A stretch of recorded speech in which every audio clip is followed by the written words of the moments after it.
All right. Good afternoon, everybody, and welcome to another edition of the Stanford Health Policy Forum. My name is Keith Humphreys. I chair the advisory group for the forum, which also includes Drs. Mary Goldstein, Ann Arvin, Doug Owens, Dan Kessler, and Rob Kocher. We hold these events 2 or 3 times a year to provide education and initiate dialogue about the most important health policy issues of the day, and I think you'll agree prescription opioids is certainly one of those. All the events are filmed, and you can watch them, if you wish, on our website, which is Health Policy Forum, that's one word, healthpolicyforum.stanford.edu. That's also where you can find out about future events. Because we are filmed, 2 requests of you. Number 1, please turn your cell phones on when you leave today. And number 2, remember in the questions and answers session, that will be on the internet. So if you have questions, that's fantastic, but please don't ask them about personal medical situations because we can't guarantee your privacy once this goes online.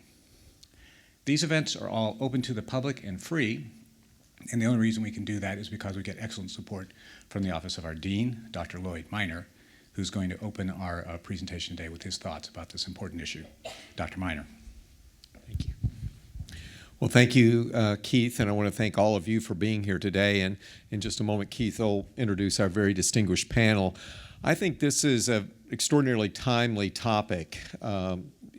Practically every week, we read something in the national press or in the medical press about issues related to prescription opioid usage. And these issues really reflect a dilemma that we as physicians face.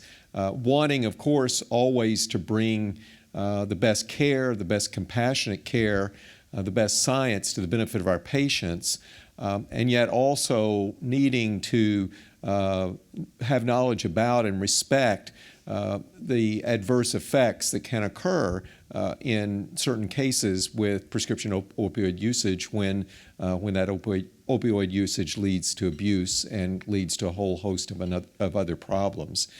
That compounded with the fact that patients who need opioids are frequently patients who also need an incredible amount of our time and utilize the resources of the medical care delivery system in challenging ways. So how do we reconcile that with our need to be looking always for greater opportunities to deliver more efficient and effective care to patients?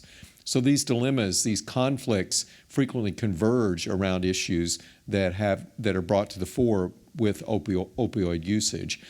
So it's a very timely topic, and Keith and colleagues have assembled a very distinguished panel. I look forward to learning from them this afternoon, as we all do, and I'll turn it back over to Keith now to make the introductions. Thanks for being here.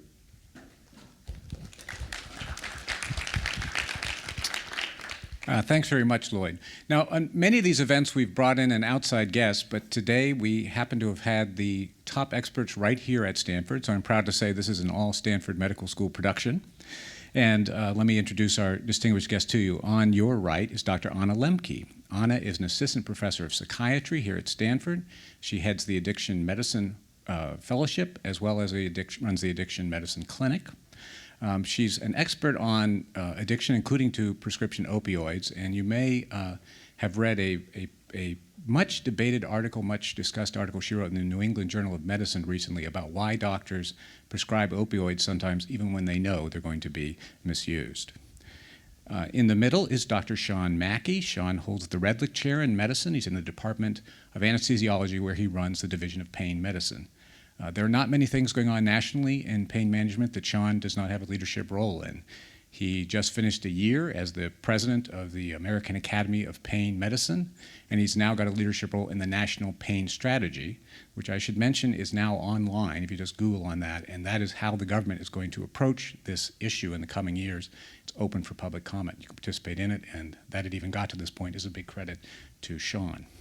Our interviewer, as usual, will be Paul Costello. He's the head of media and communications in the medical school, and he took that role after a long and distinguished career as a spokesperson for many important figures, including First Lady Rosalind Carter.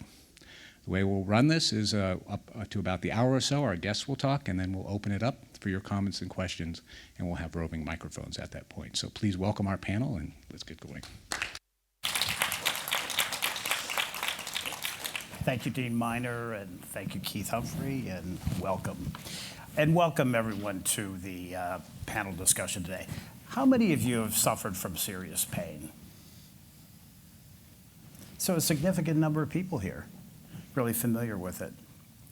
Let me start with a question for both of you. And Anna, you wrote a perspective in 2012 in the New England Journal of Medicine, and you talked about the epidemic use of opioids in the US and said that many instances, physicians are fully aware that their patients were abusing their meds or diverting them for other non-medical uses. And you talked about some of the reasons, and some of the reasons were really fascinating. I thought recent changes in medicine's philosophy of pain treatment, cultural trends in America's attitudes towards suffering, and financial disincentives for treating addiction. And Sean, you, as Keith mentioned, you remember the Institute of Medicine's panel on pain that called for a cultural transformation of attitudes towards pain and its prevention and management. It said that every year, approximately 100 million Americans suffer from chronic pain in a condition that costs the nation between $560 billion and $635 billion annually.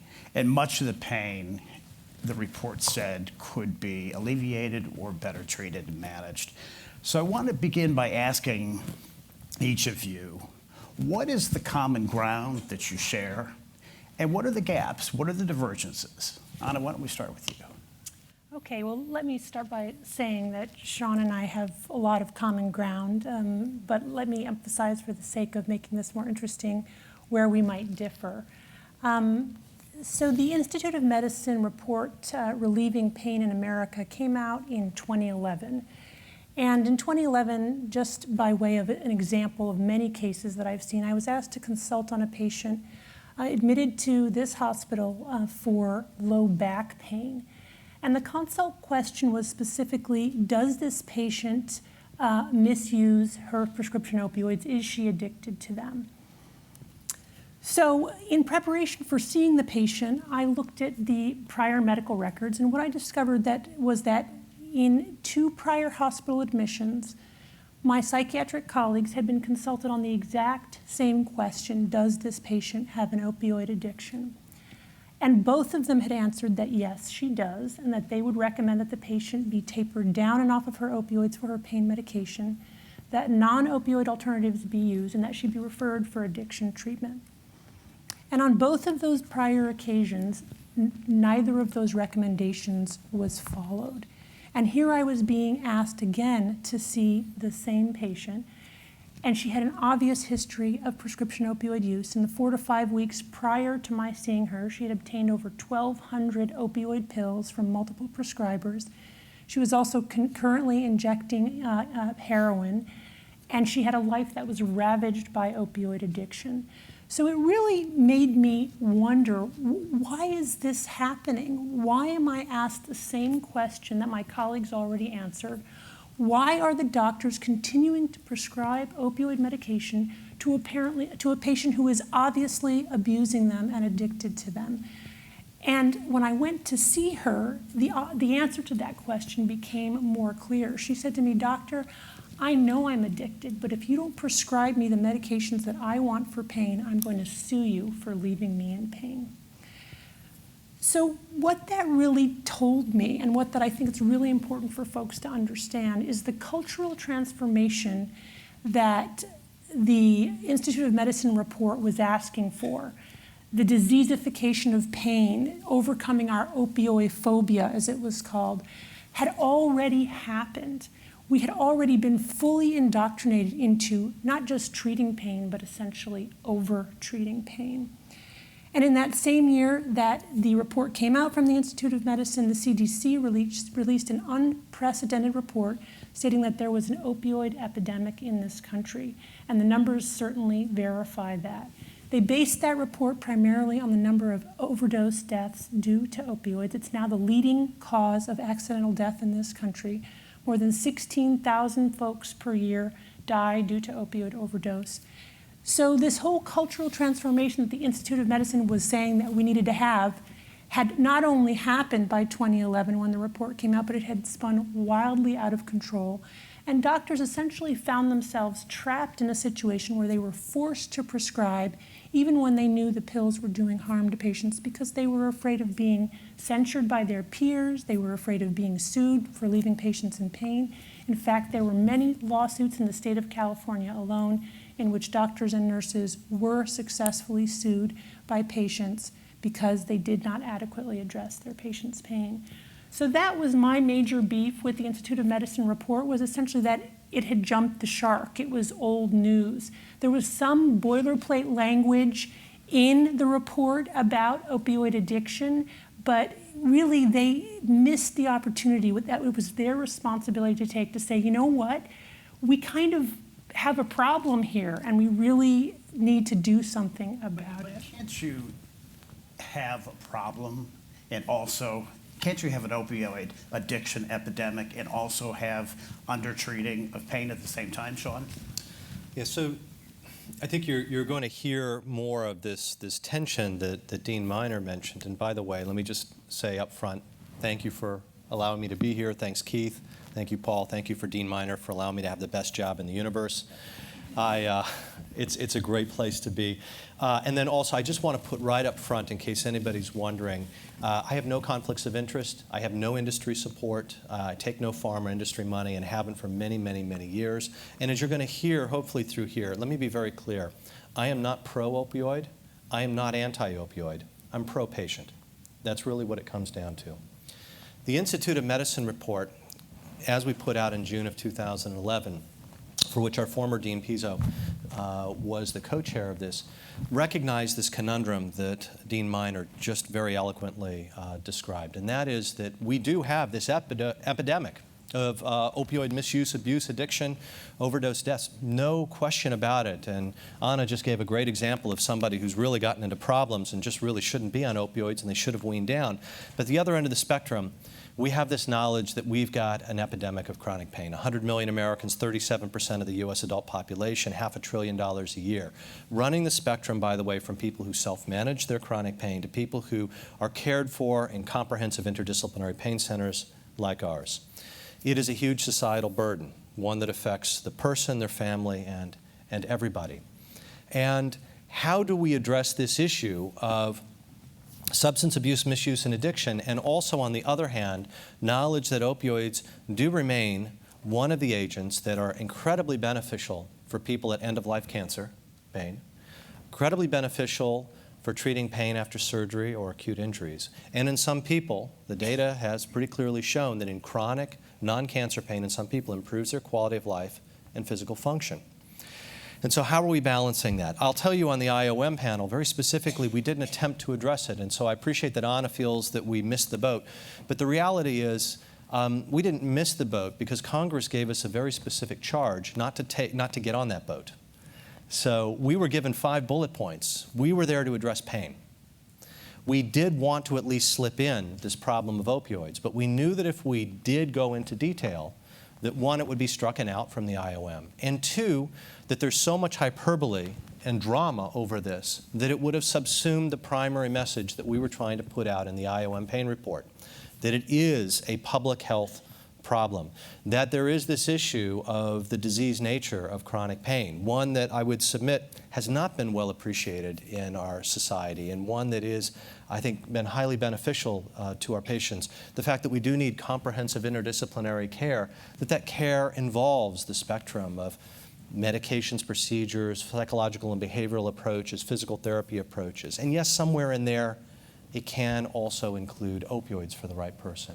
When and how does pain shift from acute pain to chronic pain? Part of the problem we have here is with the language. We grew up on this concept of acute pain and chronic pain. Acute pain being time limited, ending at 3 months or 6 months, and then chronic pain takes over. We learned it's artificial. You know, at 5 months and 30 days, acute pain, and at 6 months, it's now chronic pain. That doesn't work. What we're now learning is that pain exists across a continuum. Not only does it exist across a continuum, but that people may actually be set up before the injury to be predisposed to get chronic pain. And so we're learning that there are mechanisms in place that set someone up before they ever come to the operating room table, before they ever get into that injury, before they're ever hurt during wartime, to develop chronic pain afterwards. We're getting a better understanding of those mechanisms and those factors.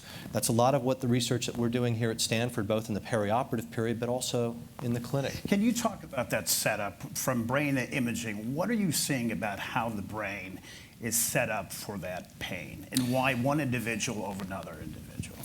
So we've learned that these vulnerabilities that set people up, whether it be pain or a substance abuse disorder, we know that there are vulnerabilities for that as well. What we're trying to figure out is that are there shared vulnerabilities, or are they distinct? We've learned that at least in the perioperative, in the pre-surgical environment, they seem to have some degree of separation. So people who have early childhood adverse events, people who come in with high anxiety and depression, where we can see actual brain changes before they come into surgery that set them up. People who have this phenomenon of catastrophizing, and Dr. Darnell here is the queen of catastrophizing. Her research is all focusing on that and trying to prevent it and treat it and understand the mechanisms. Probably the biggest predictor for people who go on to have chronic pain after surgery or after a low back pain injury. And you and I had an interesting talk a few weeks ago, and you gave a historical perspective of opioids. And the opioids were widely used during the Civil War, and then in the late 1890s, there was a curtailment of them, a cut down of them.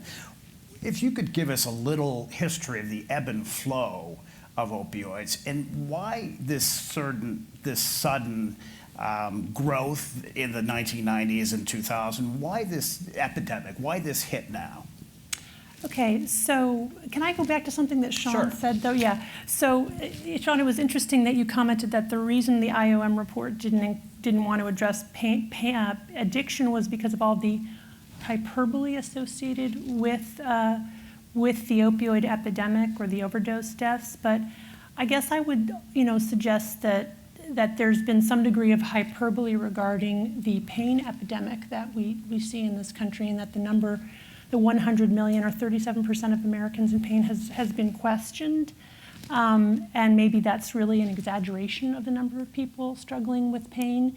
The other thing that really strikes me is that, again, one of the missions of the Institute of Medicine report was the diseasification of pain, that pain would be identified as its own illness. And that mission has been incredibly successful. What is really fascinating to me, just as a cultural distinction, is that the diseasification of addiction has gone nowhere, essentially, although we've been battling that since about the 1750s. So that's just like a really fascinating, juxtaposition. Why really within 2 decades, pain has become a disease, and addiction is still floundering. I have my own ideas about why that might be, but did you want to respond to that? I'll go back to the history. Yeah, I think, very briefly, the 37%, the 100 million is a real number. It's actually consistent with the same percentage that you see in Western Europe and Australia.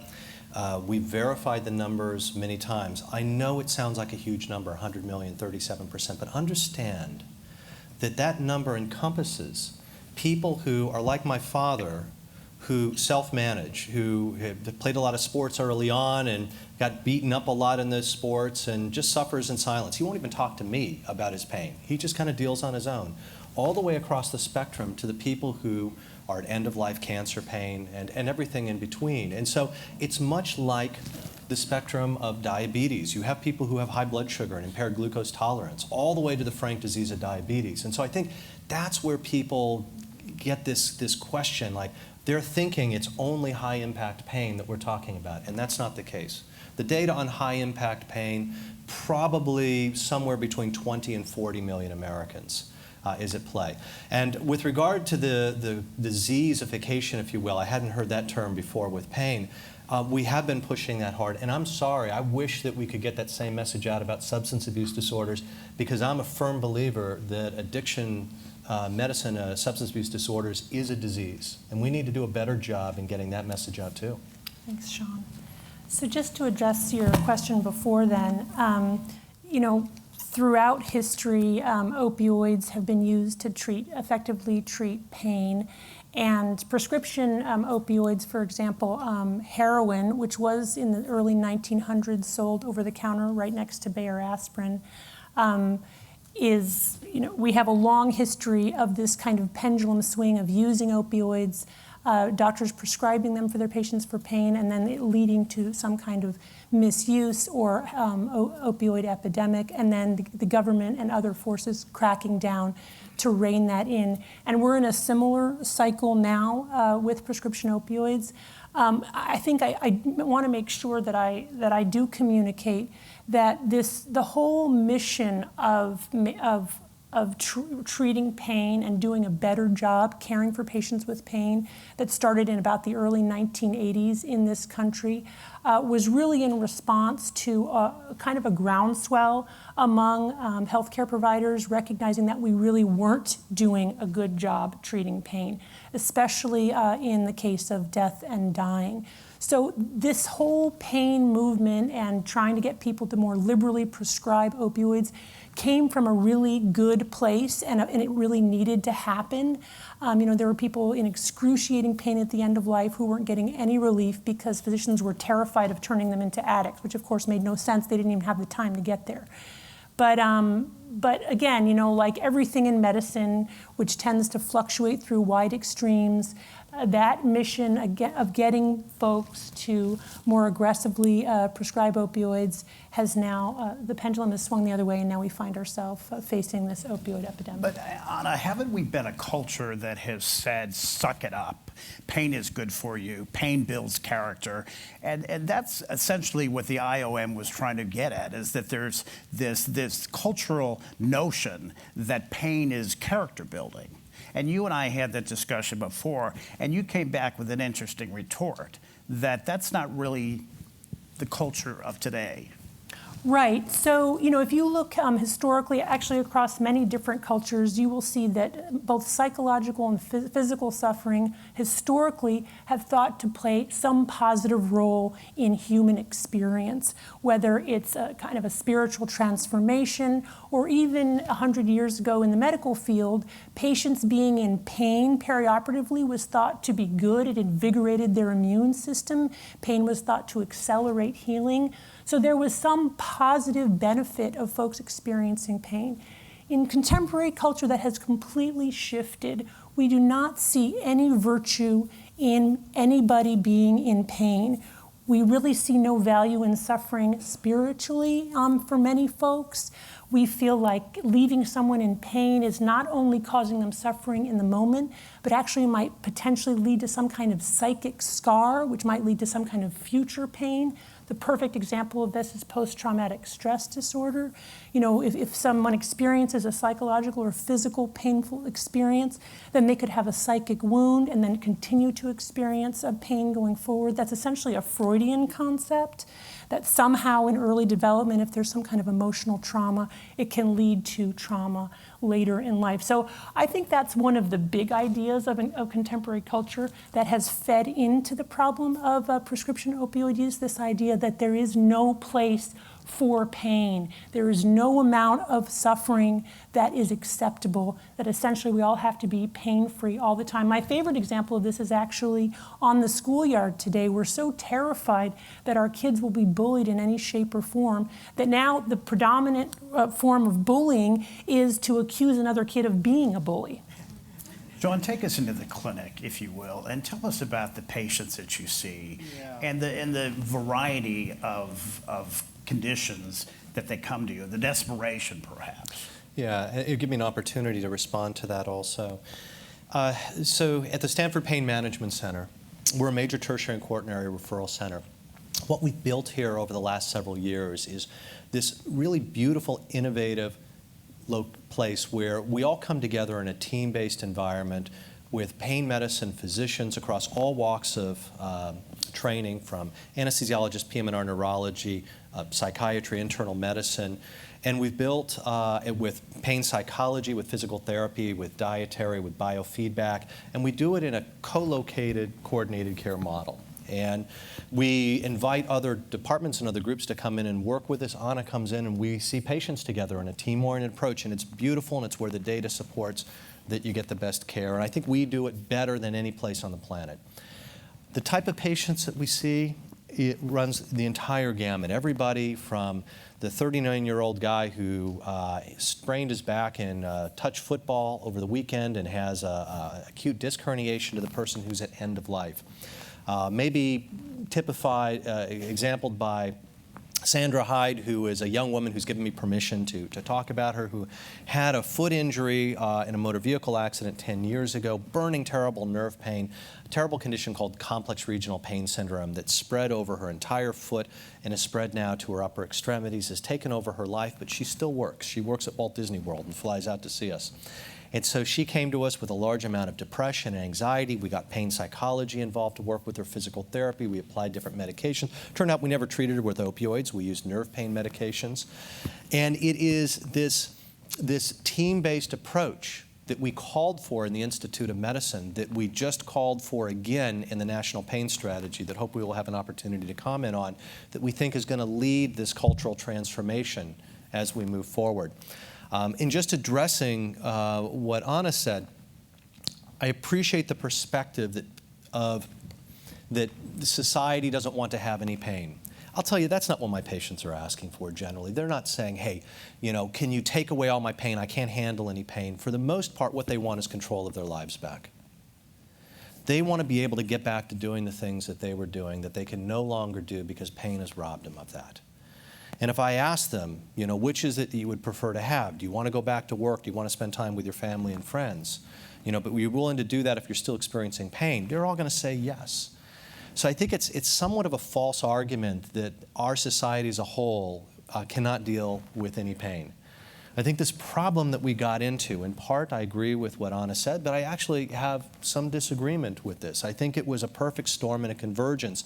In part back in the 90s where there was this greater awareness of pain. Coinciding with that is the reality is back in the 90s and the early 2000s, we had very few tools to treat pain. Opioids were probably the most common. At the same time, we did unfortunately have some reports that came out from some physicians saying it's safe to prescribe these and people are not going to get addicted. At the same time, we had legislators that were telling us, hey, you need to pay more attention to this. It is a moral imperative to treat pain. There were the lawsuits that were mentioned. There was the pressures, and at the same time, increasing production pressures on our primary care doctors, where they're now having to see patients, 5 to 7 minutes. And so they're reaching for the main and the simplest tool that they have available to them, and a percentage of people actually do get into trouble. And that was the problem. The good side out of all of this is that we did an incredible job in raising public awareness about this problem of pain in our society, a problem that is growing every year with the aging of our population, the fact that we're keeping people alive with, when they have cancer. But now our treatments for cancer, by the way, leave them to have chronic pain, that we're keeping men and women alive in Iraq and Afghanistan because of the body armor and the treatments, but they're coming back with chronic pain problems. And so we've got this terrible issue. And once again, we need to have a rational approach to how we're going to address the issues that Anna very eloquently described, but the fact that, hey, we got these people out there that are suffering and can't work. Well, you mentioned new tools, and the old tools are opioids. What are the new tools, and how rapidly are the new tools coming into place that opioids will be perhaps the second or third treatment approach, rather than the first? Yeah, so the tools, if you think about, you could pick a metaphor, tires on a car, legs on a table. There's 4 or 5 of these pillars, which there's a variety of different medications. At this point, we probably have 30, 40, 50 or so different types of medications that we can use for pain, many that we steal from other fields. So we steal a whole bunch of meds from the psychiatry field. The tricyclic antidepressants, the SNRIs. We steal from the neurologists their anti-seizure meds, the cardiologists their meds. They often work better for pain than the original reason they were FDA approved. We have some great tools with pain psychology that has been shown to give people better control of their life back and address this intersection of the emotional negativity that's impacting on pain. Physical therapy approaches, the science in that is growing by leaps and bounds. Complementary alternative medicine approaches, we have procedures and surgeries. And then what's growing more and more is this recognition that we need to teach patients how to better self-manage their pain. And they need to be more empowered to take control of it. And what is that process of self-managing your pain? What that means is that what we focus on, very much so, is to try to identify specific goals. We get people to put together action plans. And if we could reduce your pain, what would you be doing differently tomorrow? What is it that you can't do? And we help them work towards that. We give them education, we give them skills. So what's fascinating to me about what you just said there, Sean, is that pain doctors are essentially becoming psychiatrists, right? What do they provide? They provide behavioral interventions. They use psychiatric and mood stabilizing and medications. And so again, I think that's really important for us to notice that if you have the label of a pain doctor and you're treating a physical problem that's in the body, then great, insurance companies will pay for it, drug companies will provide drugs for it. But if you're over here and you're a mental health care provider and you're trying to bill an insurance company for a behavioral intervention, forget it. They're not going to pay for it. And you get no support, and especially if that mental health problem is addiction. That's a really fascinating and troublesome problem with contemporary medicine. Well, you mentioned a specific drug, Suboxone. A few weeks ago, you talked about Suboxone, and that is treatment to help people get off opioids. And you said that there's a catch-22 in that when people are getting opioids, they get reimbursements from their healthcare plans, but for their insurance plans, but for the drugs that will help them get off opioids, there is no reimbursement. Right, so the Affordable Care Act, one of the things the Affordable Care Act says was that you can no longer discriminate against patients for pre-existing conditions, and you have to treat mental health conditions, including addiction, on parity with other physical disorders. But the way that insurance companies are getting out of having to actually provide parity is they're basically making it so incredibly difficult to prescribe the medications like Suboxone that will help take care of these people, that what you have de facto is continued exclusion of these people from health care. And Suboxone is an opioid. It's a partial agonist-antagonist, so it fits the lock, but you can't totally turn the key. It's essential for helping people with these disorders. The data accumulated over decades has shown that it saves lives.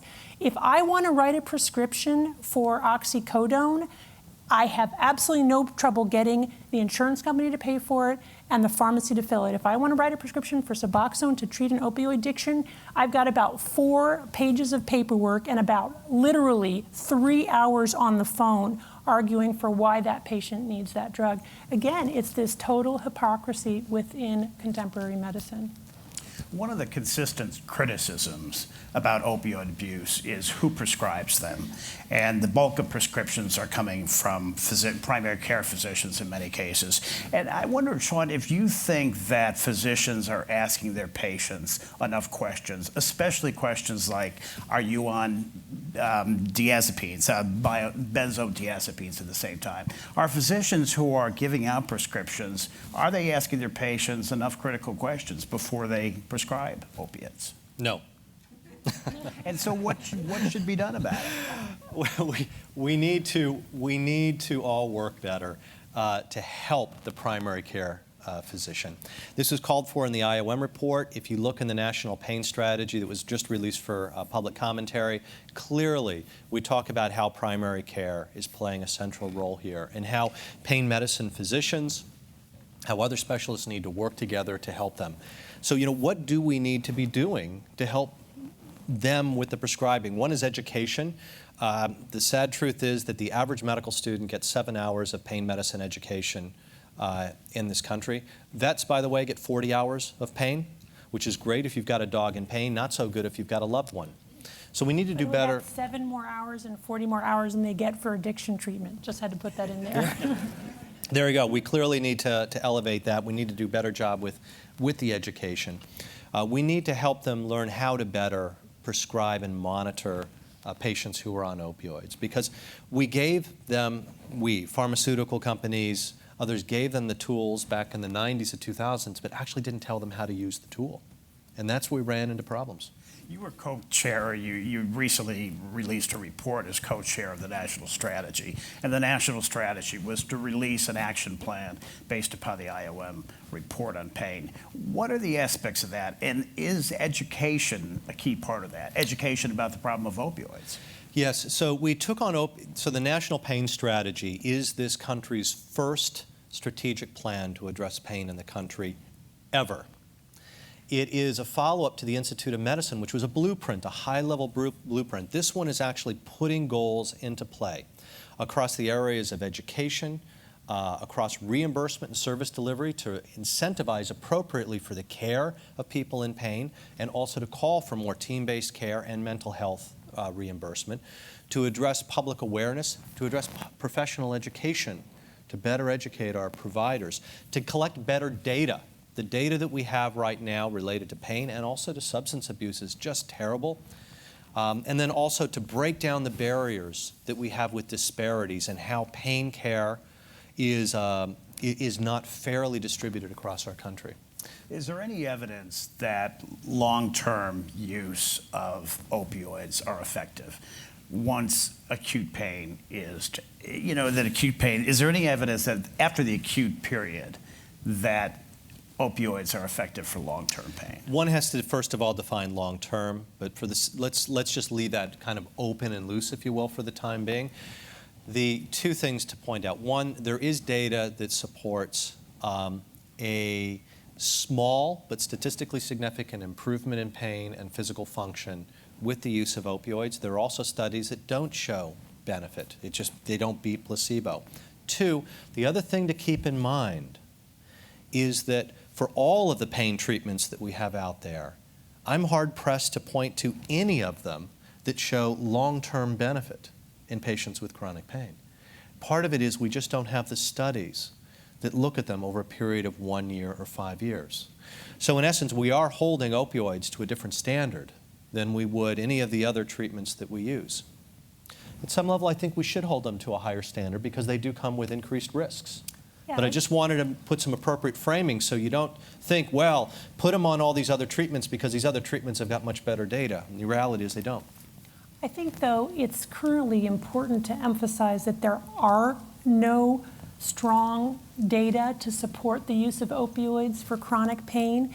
And the reason it's really important for the public to understand that is because in the 1980s and 1990s, a different message was communicated to healthcare providers.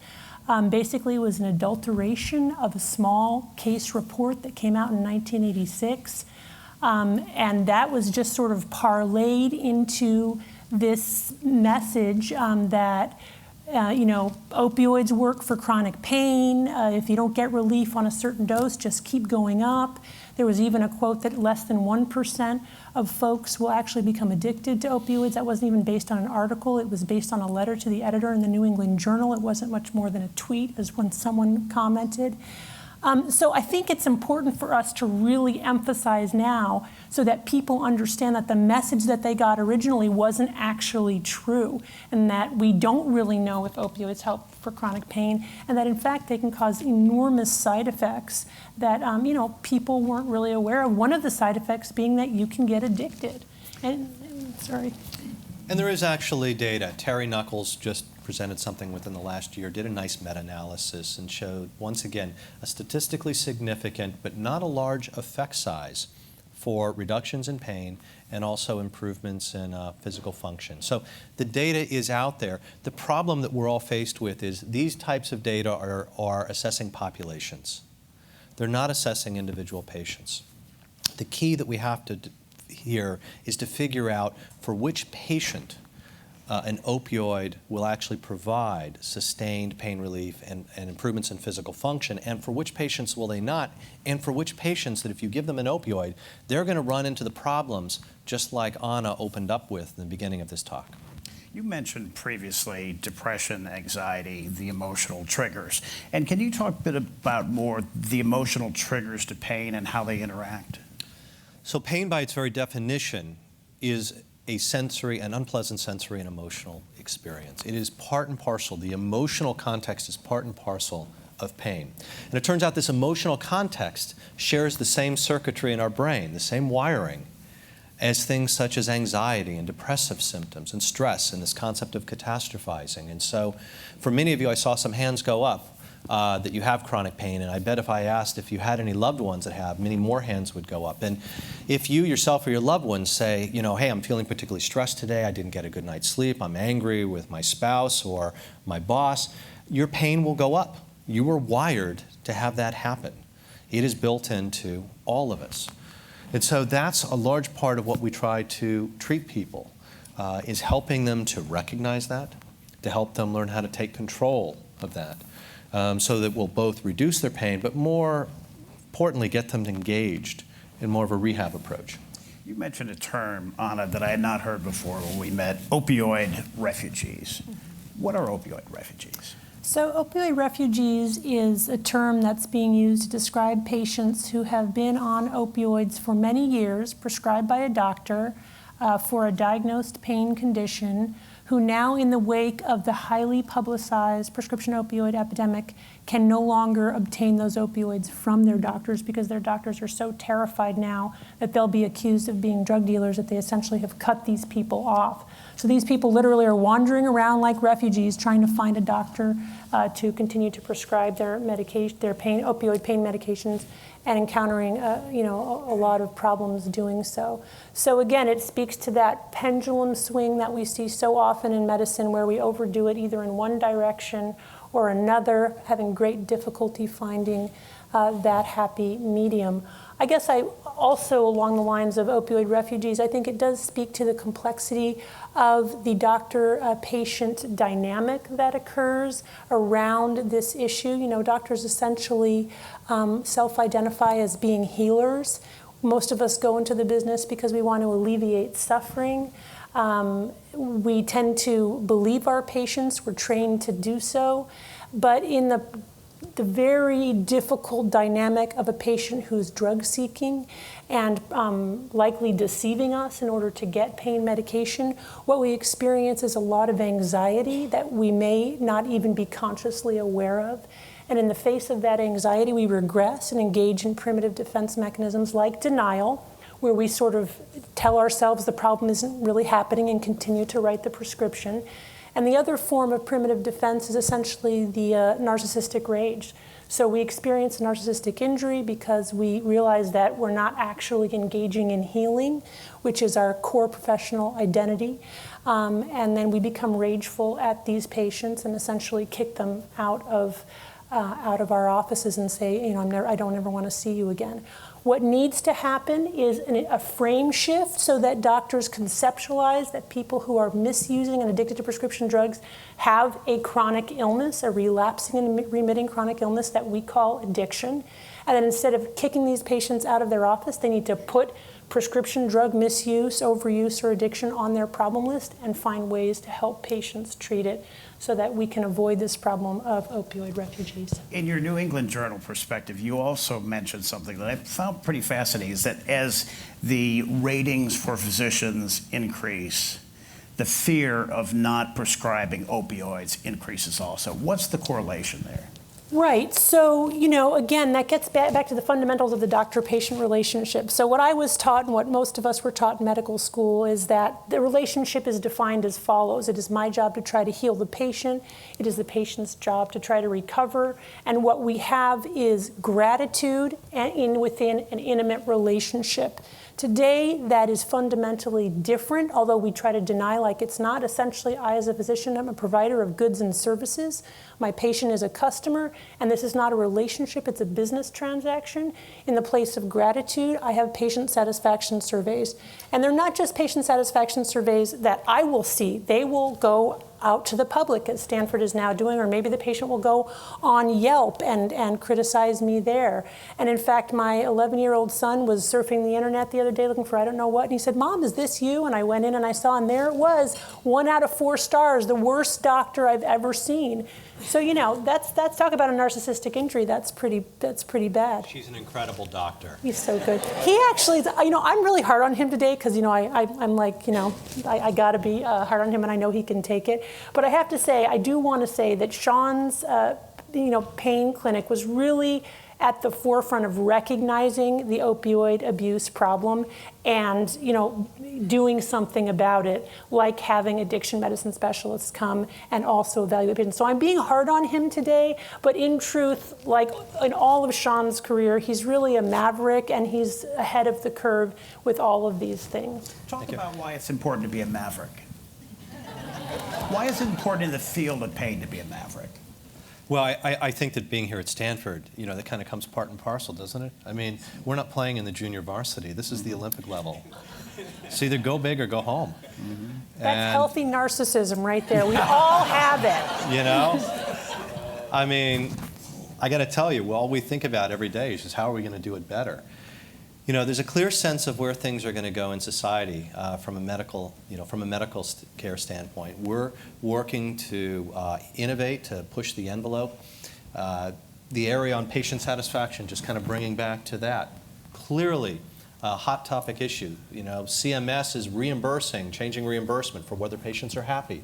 There's a lot of concern as to whether we're unintentionally creating a situation in which physicians are prescribing opioids just to keep people happy.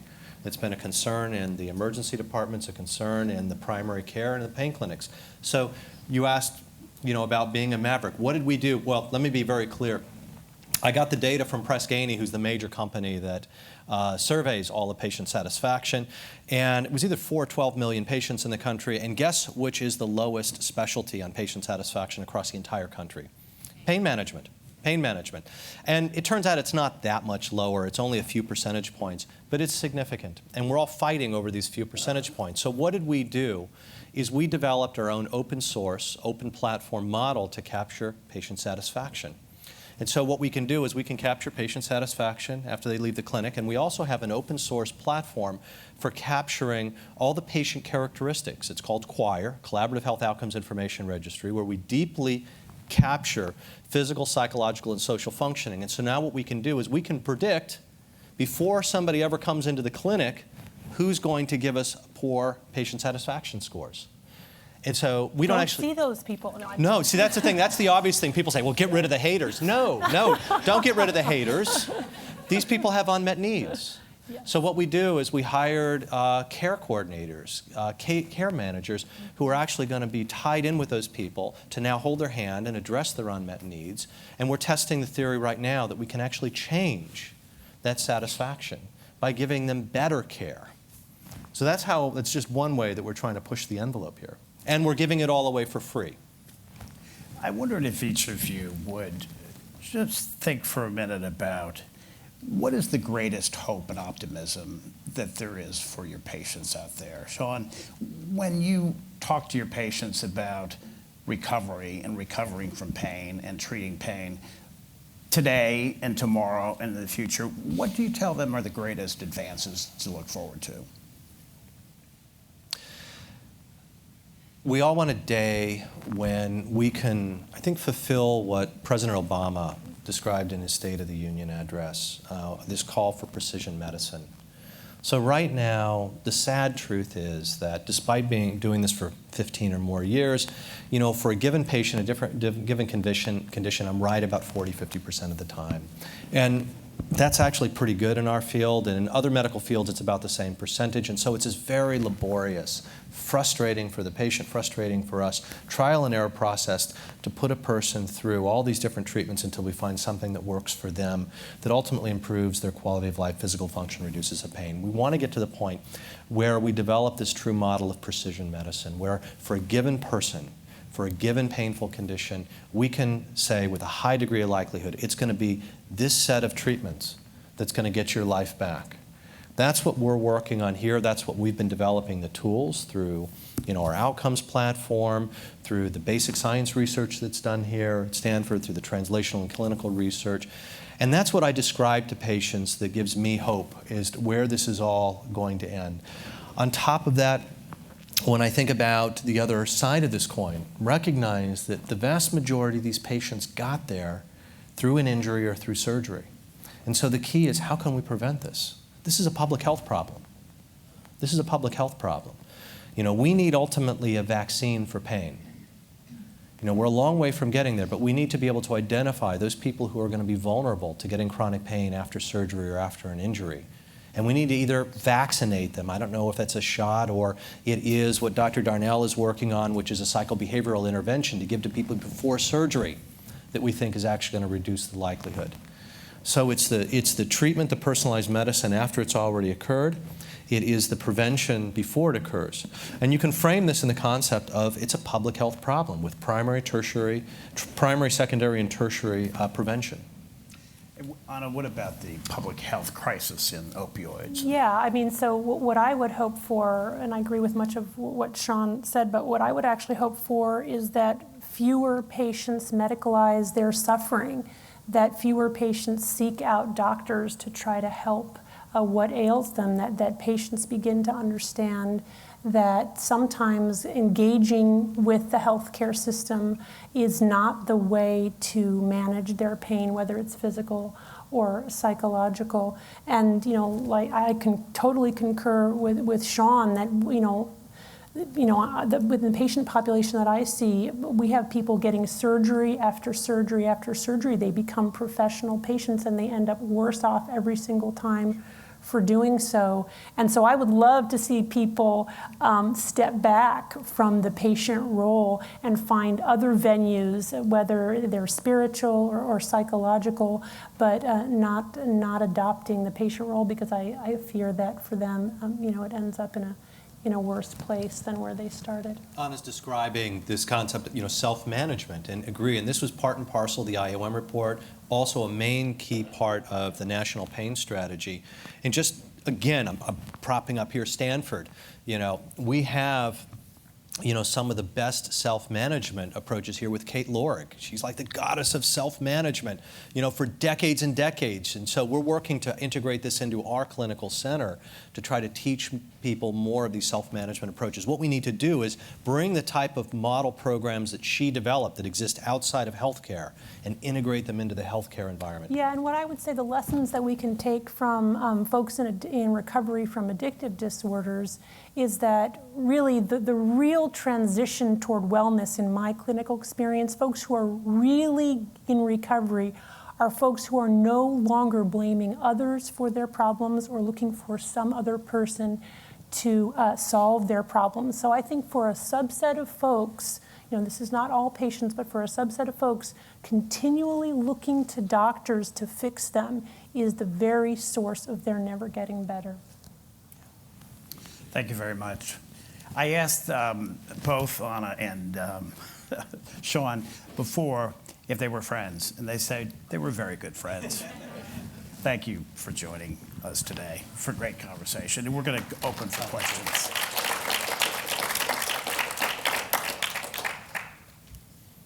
Let's talk about opioids. You haven't talked about opioids and the use of them as anesthetics and then turning people onto those things and making, like in Michael Jackson's case, making them into people who want to keep on getting it even though they are not really in pain. What about that? Oh, you're talking about the intravenous. Patches. Oh, patches. So if I understood the question, a fentanyl patch, one has to keep in mind that these medications that we're talking about today all fit into one class. They're called opioids. There's different flavors of them, if you will. And there's different delivery systems. You can take them orally. You can get them intravenously. You can get them intramuscularly, rectally, and then also transcutaneously. It's a patch you put on. The idea of the patch is just a drug delivery system. It just gives a continuous dose of the medication over 3 days. And again, it's a tool. It's a tool like any other tool, one that can provide benefit and one that can be incredibly misused, such as the Michael Jackson case. Sorry, I have a couple. You can choose which ones you want to, how you want to answer. So one of them was just figuring out the access to these non-pharmacological and this amazing team-based care, because I know that there's constraints within the system to even have access to that. So just wondering what your thoughts were on that, because it's going to take a while, obviously, for us to get to that place. The second being the role of naloxone. That wasn't brought up, and I think it could actually be a tool that could be used to help people think about the risks of opioids and getting on that train. And then lastly, you mentioned tools, and I think, Sean, you had a great point about like it's a tool. We didn't really teach people how to use them, and I think it can be, I've spoken with Jody Trafton, and she's like, if it's used effectively, it can be quite powerful. And I'm just wondering, obviously not everyone's going to have that training on how to use it in that way, so I'm just wondering, should people even be allowed to use it if they're not going to be used in that way? And should we, using Anna's example, should we require them, like buprenorphine prescribers, to go through tons of training, extra training, in order to prescribe it and have the same limits on it as there are on Suboxone? Yeah. So 3 questions there. So with regard to access, we're wide open. We take all insurances. We recognize that we have a problem throughout this entire country, and what we need to do is provide the type of team-based comprehensive care for everybody across this country and to break down these barriers. That's part of what the National Pain Strategy calls for. And in part, in the reimbursement and service delivery, is to change the incentives so that we can provide those types of services. The reality is, right now, I lose money on all the psychology, the acupuncture, the physical therapy, the dietary, the biofeedback, and we rob from Peter to pay Paul. And I'm blessed by having a chair, a department that supports the model of delivering the best care possible. In many other situations, they can't do that, but we hope to change that culture. Do you have a self-management, I guess, could there be platforms like having on the internet, those self-management strategies? Can you make it just accessible for everyone? We're developing that right now, and I also invite you to look at Kate Lord's work. She's just amazing. But we're actually, right now, building that into our system. With naloxone? Yeah, I'll talk about naloxone in a second. The other very fascinating phenomenon that's developed in recent years is 12-step recovery groups for chronic pain patients. So if you look those up, I think you'll find them they're really, really interesting. First of all, recognition that some chronic pain patients and folks with addiction are a very similar population, and that on some level, not in a conscious way, but in an unconscious way, folks become addicted to their chronic pain. It becomes their illness identity. And then in order for them to really get into recovery, an addiction model works. So I do refer some patients to 12 steps recovery for pain. So naloxone is essentially an opioid receptor antagonist. It will go into the body, and if there's any opioid agonist that's on the receptor, it will essentially knock that out and fit in the receptor. And it's currently, you can prescribe it in the state of California and other states throughout the country in order to avoid an opioid overdose. So there are now also Good Samaritan laws in place. I can prescribe naloxone not just to the patient to whom I'm prescribing an opioid, but to a family member or a friend who may be present and witness an opioid overdose. So one of the arguments now is, should we, as a matter of course, be prescribing naloxone when we prescribe any kind of opioid, as just simply a way of communicating to patients that these are a potentially lethal drug, and also for really practical reasons if they do overdose, because most of the opioid overdoses in this country, I want to emphasize, are not suicide attempts, and also not necessarily taking more than prescribed. Sometimes even at therapeutic doses, because of certain tolerance that develops to the analgesic effects, but not to the respiratory suppressant effects, people can die of an opioid overdose, especially if, for example, they go to another provider who doesn't know about the opioids and they get a benzodiazepine prescription like Valium, or if they drink more alcohol than they should. All of those are also respiratory suppressants, so people can die accidentally. And that's why naloxone is a great idea. Your third question, should we be more restrictive around any opioid prescription? I think we should at the very least be consistent. I mean, if we're going to be restrictive about prescribing a Suboxone, we should be restrictive about prescribing any opioid, and it should be well thought out. And I certainly do think that anybody who prescribes a controlled substance, including opioids, should be mandated to access prescription drug monitoring programs, which are DEA databases that allow doctors to see all of the prescriptions for controlled substances that patients have obtained in the last 12 months in the state of California or whatever state you're in. And now there is some movement in the federal government to actually tie DEA license registration to education about how to access the prescription drug monitoring programs, as well as ideas for how to incentivize doctors to get them to use it or even mandate that they use it. So all of these ideas are in play, this recognition that, you know, we need, if educating doctors about this problem isn't going to fix the problem, we need to either pay them to do it or punish them when they don't do it. Yeah, so just to follow up, because I think there's a couple areas of agreement, and there's one of strong disagreement. The naloxone, by the way, Health and Human Services just released a report in which they're going to throw, Keith, 100 million, I think it was, at this problem, of which one of the key points in this is going to be the broader use of naloxone for treatment. Another major part of this is going to be pushing more evidence-based guidelines for the use of it. With regard to restricting opioids, I think if you apply the same restrictions to all opioids as you did to Suboxone, we're going to have a huge problem on our hands in society. Patients will just absolutely be up in arms, and we need to be aware of unintended consequences. We do need to better clearly educate, and also maybe better choose the medications that we use if we're going to use opioids. I used to talk back in the early 2000s about the benefits of methadone, by way of example, because it's a medication that is dirt cheap, and so it helps break down barriers for those who are of low socioeconomic status, long half-life, and it's a good analgesic medication. I stopped writing that as much and recommending it for our primary care doctors well over 10 years ago because it's a tricky drug.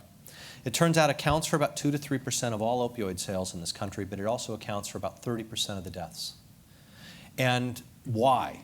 Well, part of it is because there are states out there, state programs, workers' comp programs, that want methadone pushed as a frontline agent. Why? Because it's cheaper. And so we've been pushing, both through the academy unfortunately, I'm happy to be an ex-president. It's always better to be an ex-president. But we were pushing for it not to be a frontline agent because of how tricky it is. And I think that's one area where we could make a big difference in society. I wanted just to tag on to that, Sean, that your description of methadone. It is true that methadone caused the majority of overdose deaths in this country, but it's really important to realize that in most of those cases, the methadone was prescribed in pill form by pain doctors for the treatment of pain, not in methadone maintenance clinics for the treatment of addiction. So I think that's important to know. The wide availability of methadone for folks who have opioid addiction and get it in a methadone clinic should be perpetuated, but I agree that prescribing of methadone by pain doctors in pill form needs to be limited. I'm not sure I agree with the point about it coming all from pain physicians. A lot of this, again, is coming from its primary care, it's the emergency department. If you look at the data on where the actual greatest volume of the opioid prescribing, it's generally there. And those are the groups that we have to work together. We don't want to beat these people down. Keith and I have had multiple conversations that, you know, and I actually credit him with this thought. You know, you can segregate docs into 3 broad categories. You got the docs that are doing a great job and are prescribing appropriately and monitoring. Leave them alone. Give them the tools to do the job better. You've got a smaller group of docs that are doing a bad job, but they think they're doing a good job and they just need education. So give them the education that they need. And then you've got a sliver of docs that are really just misbehaving. They are doing the wrong things for the wrong reasons, and that's where you need to break out the police. You need to slap them on the wrist, take away their license. But that group is really a very small aspect of this overall problem. And so we don't want to have one approach to fit all 3 of these categories. We want to be able to provide the tools for those who need it, to be able to get out of the way for the people doing a good job, and then police those who need policing. Hi. You spoke briefly about the difficulty in kind of measuring outcomes or success related to treatment. It strikes me that there's been a lot of advances in both developing different kinds of opioids and then developing different delivery systems, but our pain scale is a 1 to 10 self-reported measure. I'm wondering if you have any thoughts on how that affects kind of this area of research, or whether what might be beneficial is, or attempt to kind of develop a more sensitive way to measure pain. So we're doing that right now. We've built that. It's called Choir, and what we built was a way of capturing physical, psychological, and social functioning for every person that comes into our clinic. And again, we're giving it away for free. You raise the problems with the almighty pain score. The pain score is terrible for monitoring outcomes in people with chronic pain. Works real well in acute pain. I haven't asked, by way of example, I haven't asked a patient in my clinic a pain score in maybe a decade. I don't find it particularly useful. We'll ask them, what are you able to do? You know, what's your physical functioning like? How is pain interfering with your social, vocational, and recreational activities? Those are the things that are meaningful for patients, and that's what we need to more broadly capture. By the way, not just in pain clinics. This isn't a problem just related to us. This is a problem that primary care has with chronic disease management. You know, we've got great ways of measuring diabetes with the hemoglobin A1C, with blood sugars, hypertension, with blood pressure. But chronic disease management, which is becoming the bulk of the problem, we need these patient-reported outcomes and to use that to track our treatment effectiveness. That's where the field is going. I'd like to just interject, for the sake of defending primary care physicians everywhere, that primary care physicians, it turns out, aren't the main doctors supplying prescription opioids. There was an interesting study recently in the journal Pain that said the number one type of doctor who prescribes the most opioids is actually orthopedic surgeons. So I think that's relevant because what it shows you is it's exactly those doctors who don't have the benefit of seeing the outcomes of their prescribing patterns who are more liable to this problem than primary care doctors who, you know, unless there's some kind of insurance change or extenuating circumstance, are going to see their patients over months to years. I feel like primary care doctors, more than any other type of physician, are aware of the prescription drug problem and the necessity for doing something about it in terms of their prescribing practices. Yeah, and I would agree that the primary care doctors, we don't need to defend them. I'm huge fans of them. We work very closely, and we recognize that the surgical groups are the ones also who are prescribing a lot of that. What are we doing here at Stanford? Jen Haw is one in our group who's working with the surgeons to provide motivational interviewing approach and educational approaches to the surgeons and the patients. The challenge that we have right now is the surgeons are often brought to write a prescription for 30 days after surgery of an opioid. The patient may take one of them and throw up and say, I'm not taking that again. It goes up on the medicine cabinet. Or they may end up taking them and getting into real problems.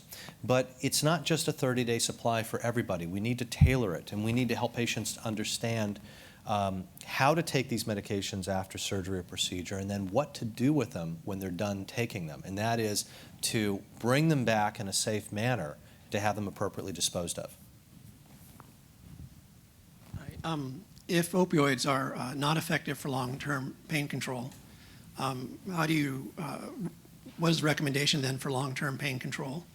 And what's a reasonable amount of time for a physician, say a primary care physician who's seen a patient over years, what's a reasonable amount of time for that physician to continue prescribing opioids for chronic pain in a patient? 1 year, 2 years, 3 years? Is that just way too long to have somebody on opioids to control their pain?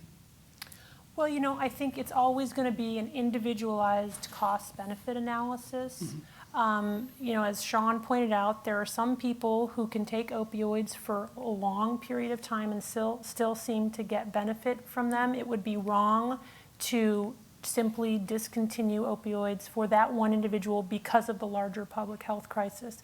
However, what we are seeing now in a primary care context, which is actually fascinating, is patients who have been on long-term opioids, who have had some small incremental improvement in their function, but are running into trouble because of the opioids. Not necessarily trouble because they're addicted, but trouble because of side effects, endocrine abnormalities, lower testosterone, increased pain in areas where they didn't have pain before, a phenomenon we call opioid-induced hyperalgesia, increased cardiac risk, increased fracture risk, severe debilitating constipation. So that the cost-benefit analysis is such that you taper these patients off slowly, and that's an important point right there, doing it slowly in a supported manner, not just cutting them off. And what we're finding is that these patients actually feel better. I mean, it's amazing when I talk to primary care docs how surprised they are to discover that and how surprised their patients are. They can think more clearly, they sleep better, they can go to the bathroom better. Again, it's not every case. But I think, again, it's that pendulum swing, this awareness that you don't just continue these things indefinitely. There are costs to chronic opioids. So unless the benefits really clearly outweigh the costs, you want to be thoughtful about it. And this is brought up, I think, in the initial discussion with the patient about prescribing opioids and changing the narrative such that the patient understands that we're going to do a trial, and I mean trial with a capital T, of an opioid, which means that it may only be for a short period of time to help get them engaged with all the other therapies and treatments that we want to engage them in, but it's not going to be a permanent or very long-term solution. Answered very well, and that was what were the side effects of long-term opioid use besides the possibility of addiction, and you gave a list there of quite a few bad side effects. Yeah. Thank you. Could you comment on the value of cannabis as an alternative to opioids? Right, so the question was the value of cannabis as an alternative to opioids. There was a fascinating paper that just came out that basically looked at opioid prescribing and consumption in states where cannabis is legal and found that those states had fewer problems with prescription opioids. The inference being essentially that maybe having cannabis be legal is a good thing because you increase access and then people aren't. And truly, cannabis doesn't have the accidental overdose risk that opioids do. However, there are problems with consuming cannabis daily, including cognitive dysfunction, again, endocrine dysfunction, motivational issues, not to mention the risk of developing tolerance where it doesn't work anymore, withdrawal where when you stop taking it you have physiological and psychological problems, as well as the problem of addiction. So any drug, whether it's prescribed by a doctor or not, that you put into your body, you want to be careful about. Take one more question. Thank you. I wanted to give a quick plug for the power of yoga. I personally cured my chronic low back pain after I tried a number of different tactics. And the reason it's effective is because it addresses the physical and psychological mindfulness components of pain and helped me stop being a patient.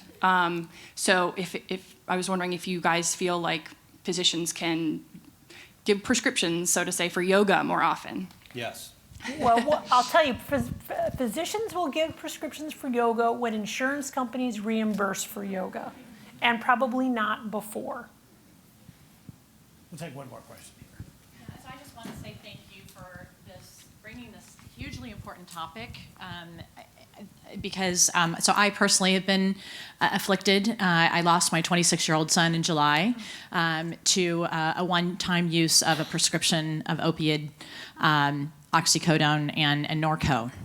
And I think what I'm trying to do is to understand being an activist role and now helping to educate our communities and our schools.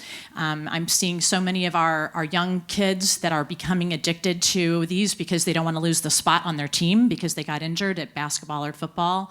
And I'm just trying to understand how and what it is that maybe you would recommend, or what are you doing to help educate at that level?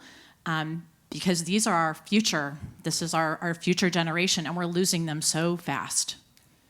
Yeah, absolutely agreed. One of the things that I think has been missing in the discussion and the narrative at a national level is that this is a public health problem. And as such, we need to treat it as a public health problem.